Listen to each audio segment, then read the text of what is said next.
Good morning, dear student. Let's start our chapter reading of sociology. Our next and last topic of this chapter is competition as an idea and practices.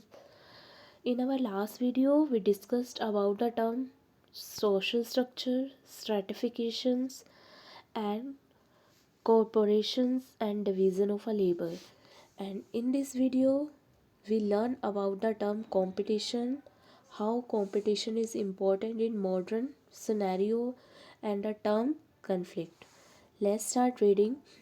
Like cooperation, competition is also universal and natural dissociative social processes. However, the sociological explanation is different from naturalistic ones. Cooperations की तरह हमारे आज के time में या जो social processes है उनमें कंपटीशन भी बहुत ही ज़रूरी है। हाउएवर जो सोशोलॉजिकल एक्सप्लेनेशन जो कंपटीशन की है वो डिफरेंट है जो हम नेचुरल वे से कॉम्पिटिशन्स को लेते हैं।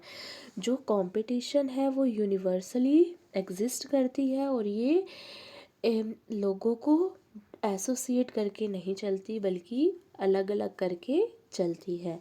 In the contemporary period competition is a predominant idea and one cannot imagine a society where competition is not a guiding force। आज के टाइम में कंपटीशंस को मेन आइडिया बोला गया है। आज की सोसाइटी को कंपटीशंस के बिना इमेजिन नहीं कर सकते। जो कंपटीशन है वो एक गाइडिंग फोर्स है आज की सोसाइटी में। Emile Durkheim and Karl Marx have noted the growth of individualism and competition respectively in modern society। Amyl दरखाइम और कार्ल मार्क्स ने इंडिविजुअलिज्म की ग्रोथ का एक पॉइंट दिया है, वो क्या है? कंपटीशन। एक इंडिविजुअल की ग्रोथ कैसे होगी? जब वो मोर कंपटीशन करेगा सोसाइटी में। Both development are intrinsic to the way modern capitalist society function। In capitalist society the stress is on greater efficiency, greater profit maximization। आज की कैपिटलिस्टिक सोसाइटी में जो कंपटीशन है वो मोस्ट प्रीडोमिनेंट फोर्सेस है। Capitalist society के बारे में बता रखा है। क्या होती है कैपिटलिस्ट सोसाइटी? वो सोसाइटी जहाँ पर एफिशिएंसी मोर होती है और प्रॉफिट मैक्सिमाइजेशन का कंसेप्ट होता है। वो सोसाइटी जो बनती है प्रॉफिट को गेन करने के लिए, उसको हम बोलते हैं कैपिटलिस्ट सोसाइटी। हर कैपिटलिस्ट सोसाइटी में कंपटीशन एग्जिस्ट करता है मोर ग्रोथ के लिए।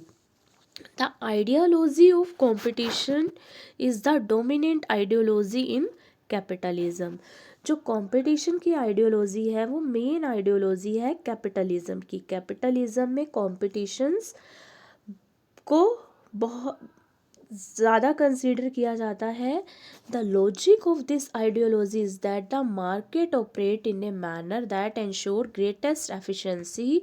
Example, competitions ensure that the student with higher marks और best study get admission in prestigious college and get best job. इस कॉम्पिटिशन्स को मेन आइडियोलॉजी क्यों मान रखा है? इससे जो एफिशिएंसी है वो इंक्रीज़ होती है हमारी सोसाइटी में। यहाँ एग्जांपल दे रखा है एफिशिएंसी कैसे इंक्रीज़ होती है। अगर कंपटीशन होगा एजुकेशन में, स्टूडेंट्स में आपस में अच्छे मार्क्स लेने का, तो क्या होगा कि उनको अच्छे कॉलेज में एडमिशन मिलेगा या अच्छी जॉब अपॉर्चुनिटी मिलेगी।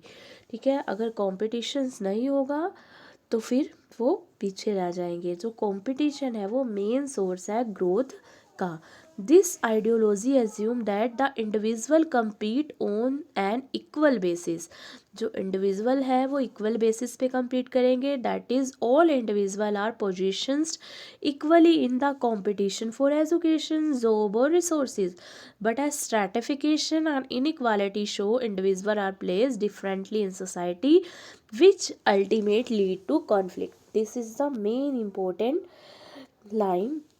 जो कंपटीशन एग्जिस्ट करता है वो इक्वल बेसिस पर एग्जिस्ट करता है। जैसे एजुकेशन के बेस पे जो एजुकेशन गेन कर रहे हैं उसी ग्रुप में, जो जॉब को लेना चाहते हैं उसी ग्रुप में। जो कंपटीशन है वो इक्वल बेसिस पे कंसीडर किया जाता है।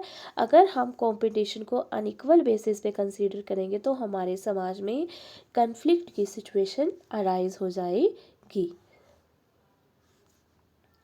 नेक्स्ट टर्म है हमारी conflict. This is the third social process of society.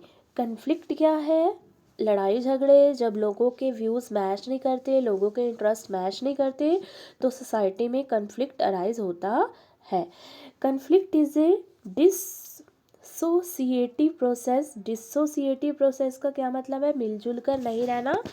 The term conflict implies clash of interest. जब लोगों के इंटरेस्ट क्लैश कर जाते हैं, मैच नहीं कर रहे, तो कन्फ्लिक्ट अराइज होगा। Conflict is a dissociative social process in which individual or group seek their end by directly challenging the antagonist by violence and threat of violence. क्या करते हैं कन्फ्लिक्ट में लोग?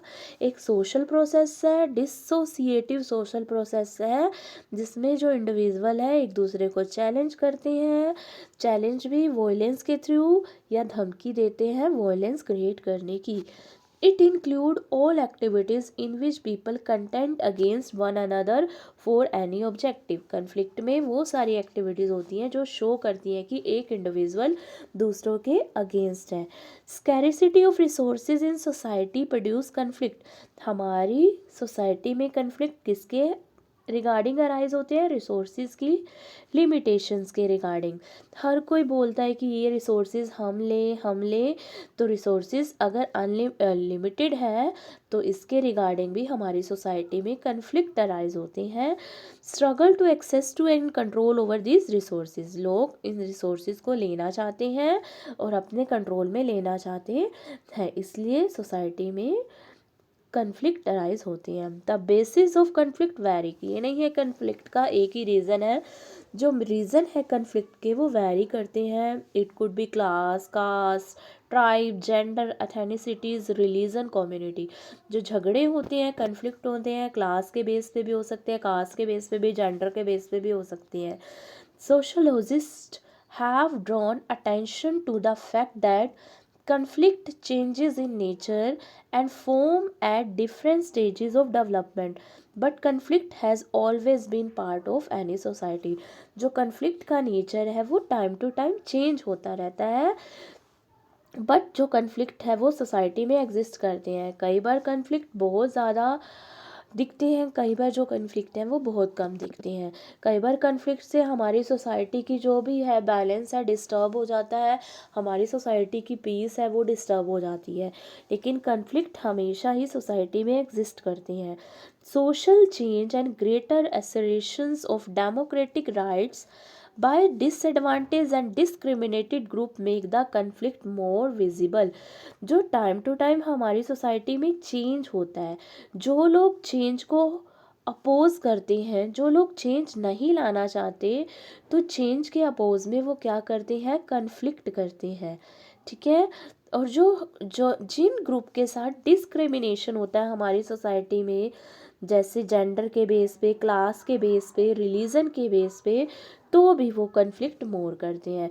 सोशल चेंज में और डिस्क्रिमिनेटेड ग्रुप में हमें कन्फ्लिक्ट ज़्यादा देखने को मिलते हैं। Conflict are different from competition. जो कन्फ्लिक्ट है वो कंपटीशन से डिफर है। कंपटीशन में भी unconscious process, while conflict is mostly a conscious process. Competitions कई बार लोगों को पता ही नहीं होता, लेकिन फिर भी कंपटीशन हो रहा होता है, लेकिन जो कन्फ्लिक्ट है वो कॉन्शियस प्रोसेस है, मतलब लोगों को पता होता है कि हम कन्फ्लिक्ट कर रहे हैं। The main motive of competition is to achieve the goal while conflict are mostly for the personal goal. जो कॉम्पिटिशन्स होता है उसका मेन मोटिव क्या होता है? किसी भी गोल को अचीव करना, लेकिन कन्फ्लिक्ट का मेनली पर्सनल गोल होता है। इससे हमारी सोसाइटी में हमेशा ही पीस डिस्टर्ब होती है। कन्फ्लिक्ट अपीयर एज डिस्कॉर्ड और overt clash only when expressed openly, but the absence of movement does not implies the absence of conflict। यहाँ conflict टू टाइप्स के बता रखे हैं। एक है overt conflict दूसरा है कोवर्ट कन्फ्लिक्ट। ओवर्ट जो क्लियरली विजिबल है, कोवर्ट जो क्लियरली विजिबल नहीं है। ओवर्ट में हमें पता चलता है कि कन्फ्लिक्ट हो रहा है, मूवमेंट हो रहा है, वोलेंस हो रहा है, वो ओवर्ट कन्फ्लिक्ट का एग्जाम्पल है। और जो कोवर्ट जो अंदर ही अंदर चल रहा होता है लेकिन ओपनली एक्सप्रेस नहीं होता, वो होता है कोवर्ट कन्फ्लिक्ट। देखो, since conflict is often not overtly express, कई बार ओवर्टली डायरेक्ट हमें नहीं दिखता, the subordinate section example women और peasant develop different strategy to cope with conflict and ensure cooperation. जो कोवर्ट कन्फ्लिक्ट होता है उसके अंदर ही अंदर स्ट्रेटेजी बनती रहती है कोप अप करने के लिए। In this context sociological research funding that covert conflict and overt cooperation is very true and quite common in society। Sociological research के अकॉर्डिंग जो कोवर्ट कन्फ्लिक्ट है जो अंदर ही अंदर चलता रहता है और जो कोऑपरेशन है वो बहुत ही कॉमन फीचर है हमारी सोसाइटी की। सो स्टूडेंट, आज हमने कंपटीशन का कंसेप्ट किया और कन्फ्लिक्ट का कंसेप्ट किया, कंपटीशन और कन्फ्लिक्ट में डिफरेंस किया, और ये भी किया कि जो कन्फ्लिक्ट है वो कितने टाइप के हैं, कोवर्ट एंड ओवर्ट। ओवर्ट जो ओपनली एक्सप्रेस है, कोवर्ट जो हिडन कन्फ्लिक्ट होते हैं। और इसका एग्जांपल हमने हमारी लास्ट वीडियो में पढ़ा था, जो वुमेन का राइट है अपनी फादर की प्रॉपर्टी में, लेकिन वो लेती नहीं है सोसाइटी के डर से, लेकिन अंदर ही अंदर उसके माइंड में चलता रहता है कि मुझे वो हक मिलना चाहिए। तो ये कोवर्ट कन्फ्लिक्ट का एग्जांपल है। बेटा, ये चैप्टर हमारा फिनिश हो गया और इस चैप्टर के हम नोट्स करेंगे और क्वेश्चन आंसर करेंगे। क्लियर?